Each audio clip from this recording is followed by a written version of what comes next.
Hello everyone, I hope you've been well. Last three videos we focus on children's mental health and we are grateful for the teachers at Wickham Abbey School who supported us on this project. Today we invited Dave, who is a life coach. He will share his expertise, how he helps his clients to unlock their full potential. Dave, thank you very much for joining us. I would like to get straight into it. So please tell us, what does mental health means to you? Well, first of all, I would like to take this opportunity, Deep, to clarify that talking about mental health doesn't mean that that particular person is actually having some mental issues or that particular person's mental status is unstable, right? Because I've seen some people avoiding such conversations, right? Because they don't want to get associated to such conversations, which includes mental health, right? But the truth is, it's equally important as our general health. And for example, if someone is unwell, if physically unwell, right? So they have to go and see a doctor, right? So this is, so when we talk about mental health, it is actually to do something with our emotional well-being as well, right? So it's really important, equally important when we talk about our general health and our mental health. So they both, they are interconnected, actually. Thanks for sharing with me that. Could you elaborate a little bit more? What exactly is a life coach? Well, a coach is someone who has the right skills to bring out the true potential, a right potential from his clients, his or her clients. And it's very similar to other types of coaching, like the ones we see in sports, right? And because a sports coach also does similar tasks in working together with their teams to bring out the actual potential from the team or the individuals as well. So you mentioned the right skills. Could you elaborate what are those actual skills? So having the right skills, including the right body language, picking up the points in the conversation, what the client says, and not being judgmental, and not allowing the clients to depend on you for solutions, and building trust are one of a few of those key skills which a coach should be having. So you help your clients to relax and be comfortable around you, and then they share their problems and goals, and you basically take them through the journey. True. Excellent. Thank you. So Dave, what will be the difference between a life coach and a therapist? Right. Well, I would always prefer to put this in simple wordings. Let's say your brain is a main machine.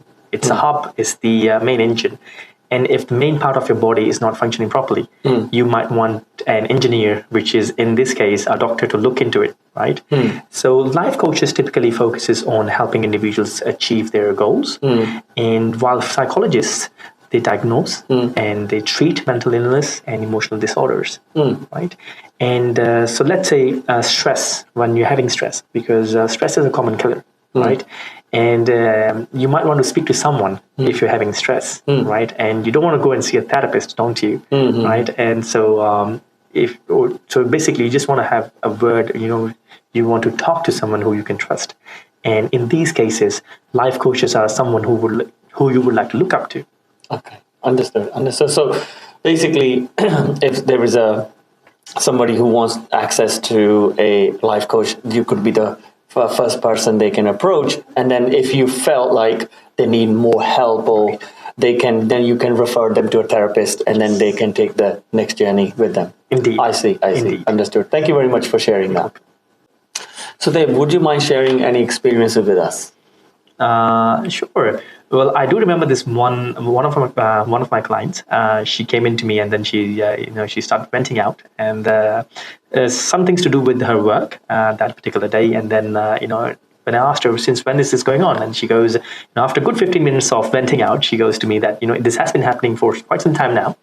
And then I asked her, why did you choose today to burst out? And then she goes, because I was already having a bad day, and eventually, this thing happened at work because I was having a bad day since yesterday.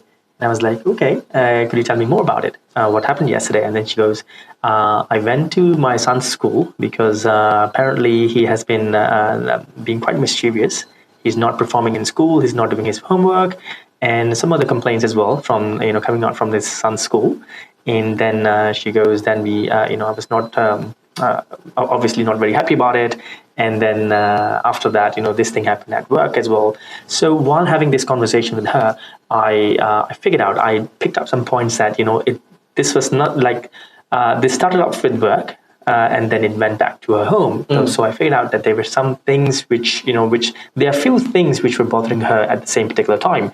And then I just had to check in with her if I really did capture this, the same points which she wanted to, which were bothering her. And I was like, okay, so how would you like to prioritize these things, like these points, because obviously, right, there were few things, but then she has to again, she can't ignore all of these points, and but still we have to work on them one by one. And what was the priority? How would she like to line up and work on a particular point? So what goes first? And then she goes, obviously, if I become rich, then I don't have to work, right? So then I can take good care of my husband. I can take good care of my son as well. But I know that's not happening, over the night. So we have to, we have to plan something for her. And then she also had some issues with the husband, where the husband fails to understand her situation, her part of the story, and again, she wanted her son to be more independent as well. So there were a few things like getting marriage, and an understanding husband and the son as well. And then now we wrote on a plan which she's now working on to achieve her goals. Excellent. So I really appreciate you sharing your story with us. Just one last thing then. What message would you have for our audience based on your experience? Well, the message is pretty straightforward, I would say. I'll keep it nice and easy. If you feel like you want to speak to someone, just go ahead and speak to them. It could be your family, your friend, or even your colleagues. But if you are afraid of being judged, just try reaching out to a coach. But remember, coaches never provide solutions, all right? They provide guidance and support instead.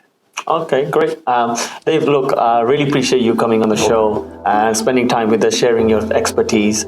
So guys, mental health is not going to go away. We're going to keep making these videos and keep raising the awareness regarding mental health. And with regards to speaking to a coach, I will share Dave's details in comments, and I'll see you on the next video. Thank you. Thank you.